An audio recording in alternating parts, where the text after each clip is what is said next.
नैयर हुसैन बुखारी साहब ज्वाइन कर रहे हैं। आपके वक्त की बेहद शुक्रगुजार हूँ बुखारी साहब। सबसे पहले तो ये कि आज वज़ीर आला खैबर पख्तूनख्वा से मुलाकात हुई। पाकिस्तान पीपल्स पार्टी के हवाले से जब मैंने उनके सामने सवाल रखा तो उन्होंने बताया कि न सिर्फ राब्ते हो रहे हैं बल्कि दोनों पार्टीज जल्द एक स्टेज पर होंगी।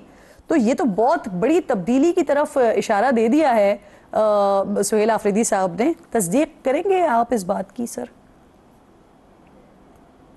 देखिए जी, मैं तो तस्दीक इसलिए था क्योंकि मेरे इल्म में नहीं कि चीफ मिनिस्टर साहब की बात किससे हुई, लेकिन पाकिस्तान पीपल्स पार्टी हमेशा डायलॉग पे बिलीव करती है। पाकिस्तान पीपल्स पार्टी इश्यूज़ को थ्रू डायलॉग रिजॉल्व करना चाहती है और मुल्क की जो सूरत हाल है इसमें वाकई डायलॉग की बहुत ज़रूरत है।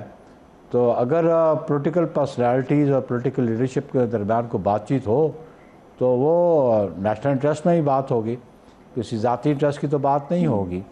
तो इसलिए मेरे नॉलेज में बराह रास्त तो नहीं, लेकिन हम तो पीपल्स पार्टी तो अपने बदतरीन मुखालफिन से भी हमने डायलॉग किया 77 ऑनवर्ड। इसमें कोई ऐसी अननेचुरल बात तो नहीं है। पॉलिटिकल लीडरशिप आपस में बातचीत करती रहती है। अच्छा बुखारी साहब, लेकिन इसमें एक और बात भी है क्योंकि आई नो पाकिस्तान पीपल्स पार्टी हमेशा डायलॉग की बात करती है, लेकिन जब मेरी वज़ीर आला से बात हो रही थी तो उन्होंने एक चीज़ भी बड़ी क्लैरिटी के साथ बताई कि मज़ाहमत अब जो है हुकूमती रवैयों ने उनको इतना मजबूर कर दिया है कि अब तमाम के तमाम जितने भी उनके स्टेक होल्डर्स हैं पाकिस्तान तहरीक इंसाफ के, वो इस चीज़ के ऊपर रजामंद हो गए हैं कि अब मज़ाहमत की तरफ ही बात जाएगी, अब मज़ाहमत से ही बात बनेगी। तो पाकिस्तान पीपल्स पार्टी इस बात के साथ भी फिर PTI के साथ होगी कि ठीक है जी मज़ाहमत की तरफ बढ़ते हैं आगे? देखिए, पीपल्स पार्टी एक बात पे बिलीव करती है, मुज़ाहमती सियासत से कभी किसी ने समरात कभी नहीं समेटे और अनटिल अनलेस कि मुज़ाहमत इतनी स्ट्रॉन्ग हो। तो ये तो पिछले 2.5-3 साल से मुज़ाहमत कर रहे हैं, तो बड़ी फ्रूटलेस इनकी मुज़ाहमत है। ये तो कोई अपना ऑब्जेक्ट अचीव ही नहीं कर पाए। लेकिन पीपल्स पार्टी समझती है कि किसी को भी अगर आपने डिसलॉज करना है तो जो लीगल कॉन्स्टिट्यूशनल ज़राए हैं उनको इस्तेमाल किया जाए, वही एक तरीका होता है। वरना आपको याद होगा कि 2014 में जब ये इमरान खान साहब इधर पार्लियामेंट के सामने आके बैठ गए तो प्रेसिडेंट जरदारी साहब ने सपोर्ट किया मियाँ नवाज शरीफ साहब को कि जी हम अनकॉन्स्टिट्यूशनल तरीके से किसी को डिसलॉज करने के हक़ में नहीं है, क्योंकि ये फिर दावत देती है फिर और फोर्सेस को भी। तो इसलिए अगर आपने किसी को डिसलॉज करना है और पॉलिटिक्स करनी है तो फिर जो आइन मौजूद है उसमें जो तरीक़ाकार है उसको देखें, उसको इस्तेमाल करें, वो एक तरीका होता है। लेकिन अगर आप ये रवाज डाल दें कि जी गवर्नमेंट बने और 6 महीने बाद आप एहतजाज करके उसको रिमूव कर दें, ये मुनासिब तरीका नहीं है। और अभी PTI को समझ आ जानी चाहिए कि 2022 के बाद वो मज़ामत करते रहे तो क्या अचीवमेंट है उनकी सो फार। लेकिन पॉलिटिशियंस में डायलॉग, इसको हमेशा डायलॉग होना चाहिए। तो पीपल्स पार्टी तो हमेशा डायलॉग पे बिलीव करती है। बिल्कुल ठीक है। अच्छा सर, जजेस की तैनाती के हवाले से आपने बताया था कि जो रिकमेंडेशन पाकिस्तान पीपल्स पार्टी की तरफ से दी गई उन्हें कंसीडर ही नहीं किया गया। फिर कल मेरी तारिक फजल चौधरी साहब से बात हो रही थी प्रोग्राम में, तो ना ये सियासी जमातों का हक है ना सियासी जमातों को ऐसी बात करनी चाहिए कि जजेस की तैनाती में उनकी कोई रिकमेंडेशन हो या ना हो। उनकी जरा बात सुनिए फिर इसको रिस्पॉन्ड कीजिएगा। मैं तो जमातों की जजेस की रिकमेंडेशन के ही सिरे से खिलाफ हूँ और मैं कहता हूँ कि ये बात करनी नहीं चाहिए, ना ये बात होनी चाहिए। सियासी जमात का रिकमेंडेड कौन सा जज होता है? ये क्या बात हुई? इस बात के ऊपर बहरहाल नाराजगी नहीं है। जी बुखारी साहब, देखिए बात यह है कि बात उसमें मेंबरशिप जुडिशल कमीशन में कौन लोग बैठे हैं और जुडिशल कमीशन के जो रूल्स हैं वो जो मेंबर्स हैं वो अपनी रिकमेंडेशन देते हैं। पाकिस्तान पीपल्स पार्टी की नुमाइंदगी वहाँ पे फारूक नायक साहब करते हैं।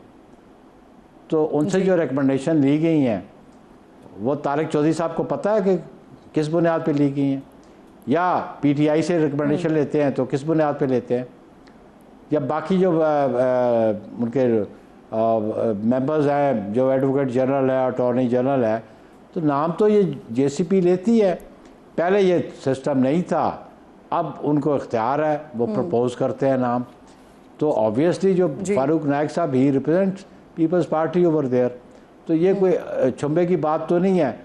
तारक चौधरी को तो पता नहीं कि JCP जब इसकी पोजीशन ये 27th अमेंडमेंट के पहले जो थी, तो उस वक्त तो JCP जो रिकमेंडेशन थी पार्लियामेंट्री पार्टी की तो हैसियत को नहीं थी।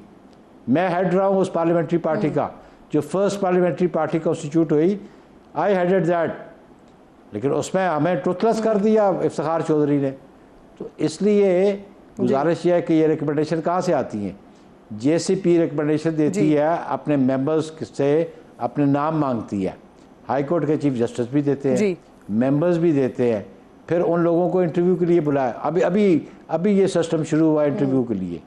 इसलिए कि आपने जितने अपॉइंटीज़ हैं उन अपॉइंटीज़ के बारे में बता दें उनका क्या बैकग्राउंड है, किसकी बुनियाद पे उनको लगाया गया है। अभी तो देखें आप, हमारे पास जो कल डॉन में हमने पढ़ा कि जी ऐसे लोगों को भी एलिवेशन के लिए रिकमेंड किया गया जिनके खिलाफ केसेस हैं, जिनकी जो अपनी रेपुटेशन है वो अप टू द बोर्ड और अप टू द मार्क नहीं है। ऐसे लोग भी हैं जिनको रिकमेंड किया गया कि जिनके खिलाफ एलिगेशन करप्शन के हैं। तो इसीलिए प्रेसिडेंट साहब ने उस समरी को रोक लिया कि जी इस किस्म के लोगों को तो अपॉइंट नहीं करना चाहिए। सही। अच्छा सर, ये जो आप बात कर रहे हैं ये तो बात दुरुस्त है कि अमेंडमेंट के बाद अब ये जजेस के एलिवेशन के लिए मैकेनिज्म ये वाला बन गया है, लेकिन सवाल मेरा ये है कि जिस बात पर आप एतराज़ कर रहे हैं कि रिकमेंडेशन को कंसीडर नहीं किया गया, तो बेसिकली हुआ क्या है? कमीशन इजलास में उन पर कंसीडर ही नहीं किया गया, या फिर अंडर कंसीडरेशन थे लेकिन उसके बाद जो हुकूमती नुमाइंदगी वहां पर मौजूद थी उनकी मुखालिफत के बाद जो है वो तैनाती नहीं हो सकी? हुआ क्या है? ऑब्वियसली देखें वहाँ पे प्रोसेस एक वोटिंग का प्रोसेस है। ऑलमोस्ट 17 मेंबर्स हैं जी जो जुडिशल कमीशन के हैं। जो चीफ जस्टिस हैं वो हेड करते हैं, बाकी अटॉर्नी जनरल है, लॉ मिनिस्टर है, एडवोकेट जनरल है, chief justice of high courts हैं जी, बार के नुमाइंदे हैं। तो इनसे ज़रा पूछ ले तारक चौधरी से, ज़रा अपने लॉ मिनिस्टर से पूछ लो उन्होंने किसका नाम रिकमेंड किया। इससे पहले मुसीबत ये थी कि जब वो इस अमेंडमेंट से पहले जो जुडिशल कमीशन था उसमें साली जजेस थे, और जजेस अपने लोगों को अकोमोडेट करते थे, उनके चैम्बर के लोगों को अकोमोडेट थे। You see the track record right from 2010 onward कि जितने लोग एलिवेट हुए हैं वो किन के चैम्बर्स के लोग थे वो। सही। तो this is hard fact you know. अच्छा, और मुझे पता है मुझे पता है कि मैंने 2011 में हमने कुछ लोगों को डिसअप्रूव किया, तो हमारी डिसअप्रूवल को इफ्तिखार चौधरी ने सेटिसाइड कर दिया। हमारी कमेटी की तो हैसियत ही को नहीं रही जो पार्लियामेंट्री कमेटी थी। सही, बिल्कुल ठीक। सर ये भी फरमाइएगा कि अभी जो इस वक्त सिनेरियो बना है, सिचुएशन बनी है, तो क्या वाकई इस हद तक पीपल्स पार्टी और PMLN के दरमियान जो ताल्लुकात थे वो यहाँ तक पहुँच गए हैं कि आपकी जमात के लोगों को बाकायदा तौर पर मना कर दिया गया है कि ना उनके कॉल्स का जवाब दें, ना उनके मैसेजेस का कोई जवाब दें, ना कोई राबता किया जाए? इस तरह की खबरें आज गर्दिश कर रही हैं, रिपोर्ट हुई हैं। कोई सदाकत है इसमें? वाकई यहाँ तक पहुँच गए मामला? नहीं देखें जी, इससे पहले जो बेसिक इशू कश्मीर इलेक्शन था और मीरपुर डिवीजन के इलेक्शन के बाद बिल्कुल राब्ता हुआ। PMLN की कमेटी भी थी, पीपल्स पार्टी की कमेटी भी थी। हमने बैठ के कुछ इशू डिस्कस किए। तीन चार मीटिंग मुजफ्फराबाद में हुई। मैं उस कमेटी में था, मैं committee as a secretary general वहाँ था, मेरे साथ 2 मेंबर और थे। कुछ चीज़ों पे हमने रिजॉल्व किया, लेकिन फाइनल कंक्लूजन से पहले PML बैकआउट कर गई। तो अब बात यह है कि जब तक वो सजेस्ट न करें कि कश्मीर के इलेक्शन में रेमीडियल मेजर्स क्या लेंगे वो, तो फिर तो अब बात करें। अदरवाइज़ वो बैठ के तो फ्रूटलेस गुफ्तगू करके और विदाउट एनी डिसीजन हम उठ पड़े हो तो उस गुफ्तगू का कोई फ़ायदा नहीं है। यानी ये हिदायत दी गई है पीपल्स पार्टी रहनुमाओं को कि किसी किस्म का कोई राब्ता ना रखा जाए? हिदायत नहीं दी गई है, बल्कि मैं तो नहीं हिदायत की बात नहीं है कि बात यह है कि वो क्या प्रपोज कर रहे हैं। वो हमसे बात करना चाहते हैं तो उनकी प्रपोजल क्या है और जो इश्यूज हमने रेज किए उसका सोल्यूशन क्या है वो तो बताए ना, फिर तो हम बैठे। अगर सोल्यूशन ही उनके पास नहीं है, वो एक ही बात के मैं ना मानूं, तो फिर उसमें गुफ्तगू करने का कोई फायदा है? सही। अच्छा सर, बिलावल साहब कह रहे हैं कि वजीर आजम साहब की नीयत पर शक नहीं है, लेकिन उनके अपने ही कुछ लोग हैं या कैबिनेट के लोग हैं या दीगर जो वजीर आजम साहब को इत्तेहादियों से लड़वाना चाहते हैं। तो बिलावल साहब किसकी बात कर रहे हैं, किन की नीयतों पर शक है उनको?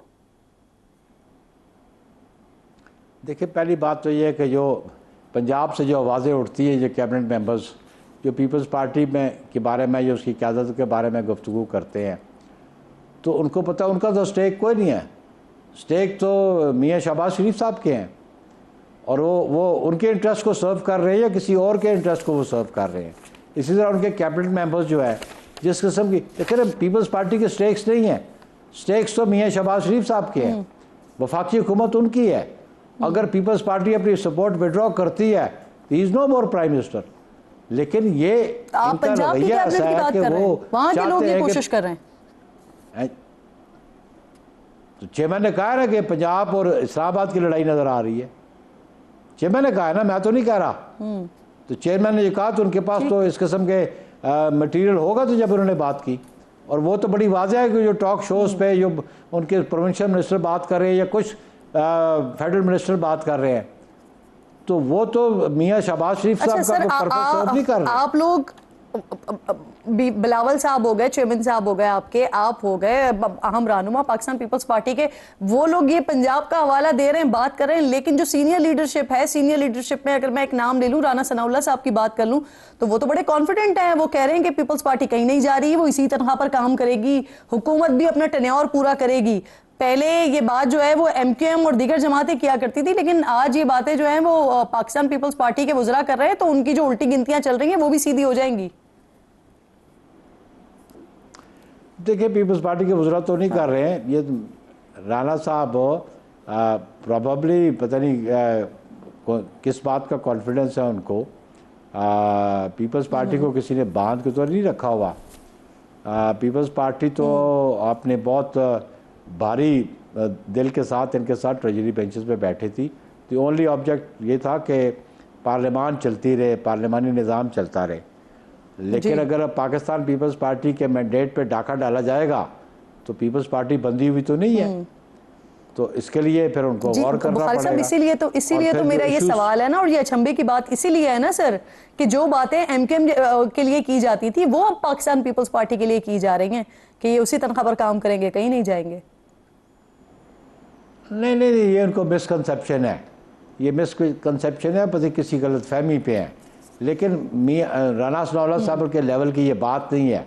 अगर कोई डिसीजन होगा तो फिर prime minister is the competent person, मियाँ नवाज शरीफ साहब इज़ द कॉम्पिटेंट पर्सन जो PMLN का कोई डिसीजन ले सकते हैं।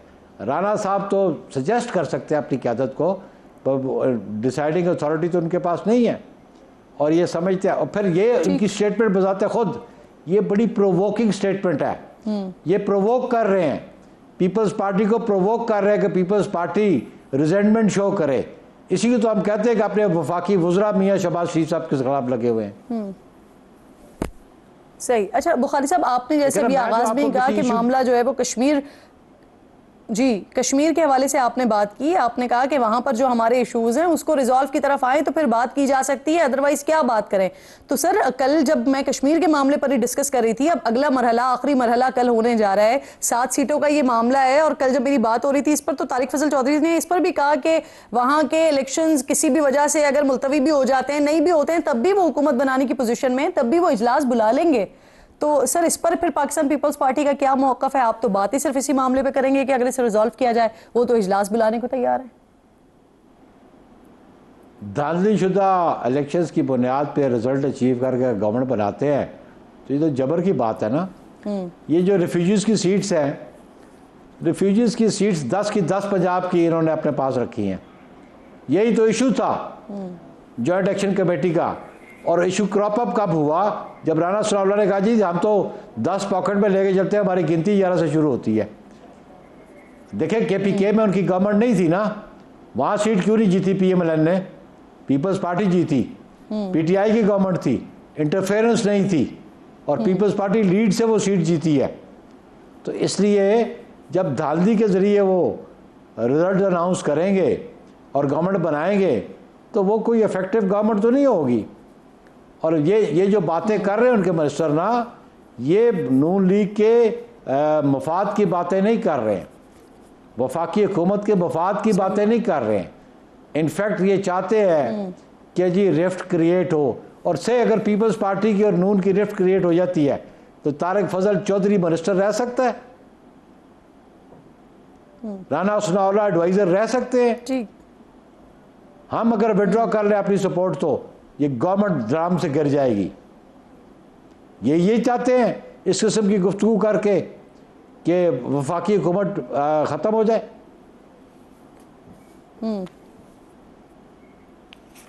सही, लेकिन वो साथ साथ ये भी कह रहे हैं कि आप लोग इतना इस तरफ जाएंगे नहीं। बहुत बहुत शुक्रिया आपका नैयर हुसैन बुखारी साहब, प्रोग्राम में मेरे मेहमान मेरे साथ मौजूद थे।